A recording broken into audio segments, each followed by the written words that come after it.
ഇന്ന് കുർബാന മധ്യേ നമ്മൾ വായിക്കുന്ന സുവിശേഷ ഭാഗം യോഹന്നാൻ്റെ സുവിശേഷം 3-ാം അധ്യായം 31 മുതൽ 36 വരെയുള്ള തിരുവചനങ്ങളാണല്ലോ.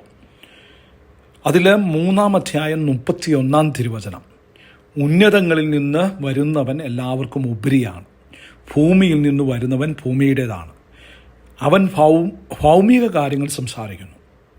നമ്മുടെ വാക്കിലും പ്രവൃത്തിയിലും നമ്മുടെ ഉറവിടം വെളിപ്പെടുന്നു. ഈശോ ഉന്നതങ്ങളിൽ നിന്ന് വന്നവനാണ്. അവൻ അവിടെ കണ്ടതും കേട്ടതുമായ കാര്യങ്ങൾ ഇവിടെ സംസാരിക്കുന്നു. നമ്മൾ നമ്മുടെ വാക്കുകളെയും പ്രവൃത്തികളെയും വിലയിരുത്തണം. നമ്മുടെ വാക്കും പ്രവൃത്തിയും നമ്മുടെ ഉറവിടം എവിടെ നിന്നാണെന്ന് വെളിപ്പെടുന്നു.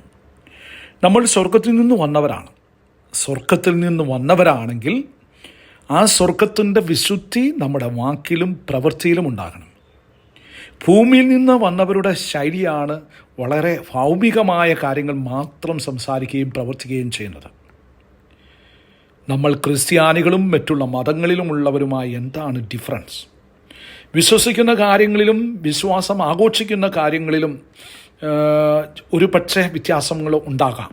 The content of faith and celebration of faith അല്ലാതെ ക്വാളിറ്റി ഓഫ് ലൈഫിൽ വ്യത്യാസമുണ്ടോ? പറയുന്ന കാര്യങ്ങളിൽ വ്യത്യാസമുണ്ടോ? ചെയ്യുന്ന കാര്യങ്ങളിൽ വ്യത്യാസമുണ്ടോ? ആ വ്യത്യാസമാണ് നമ്മുടെ സോഴ്സിനെ ഏതാണ്, നമ്മുടെ സോഴ്സ് ഉറവിടം ഏതാണെന്ന് നമുക്ക് കണ്ടുപിടിക്കാനായിട്ട് സാധിക്കുക. നമ്മുടെ കർത്താവിൽ നിന്ന് വന്നവരാണ്. നമ്മൾ കർത്താവിൽ നിന്ന് വന്നവരാണ്. We must prove with our words and deeds. രണ്ടാമത്തെ ഒരു ചിന്ത ഇന്നത്തെ സുവിശേഷത്തിൽ 3-ാം അധ്യായം 34-ാം വചനം. ദൈവം അളന്നല്ല ആത്മാവിനെ കൊടുക്കുന്നത്, ഉപയോഗിക്കുന്നവരിലേക്ക് അത് അങ്ങനെ ഒഴുകിക്കൊണ്ടിരിക്കും. നീ എപ്രകാരം പരിശുദ്ധാത്മാവിനെ ജീവിക്കാൻ പരിശ്രമിക്കുന്നുവോ, പരിശുദ്ധാത്മാവിൽ ജീവിക്കാൻ പരിശ്രമിക്കുന്നുവോ, അപ്രകാരം നിനക്ക് പരിശുദ്ധാത്മാവിനെ കിട്ടിക്കൊണ്ടിരിക്കും.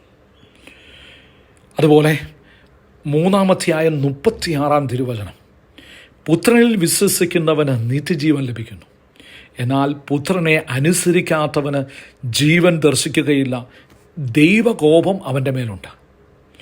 കർത്താവിനെ അറിയുവാൻ അവസരം കിട്ടി, പക്ഷെ ബോധപൂർവം കർത്താവിനെ അനുസരിക്കാതിരിക്കുന്നു. റിസൾട്ട് ദൈവകോപം അവൻ മേലുണ്ടാകും. റാത്ത് ഓഫ് ഗോഡ്. ഈ കാര്യങ്ങൾ മനസ്സിൽ സൂക്ഷിച്ചുകൊണ്ട് ദൈവജനത്തെ ധ്യാനിക്കാം. ഈശോ നമ്മളെ എല്ലാവരെയും അനുഗ്രഹിക്കട്ടെ.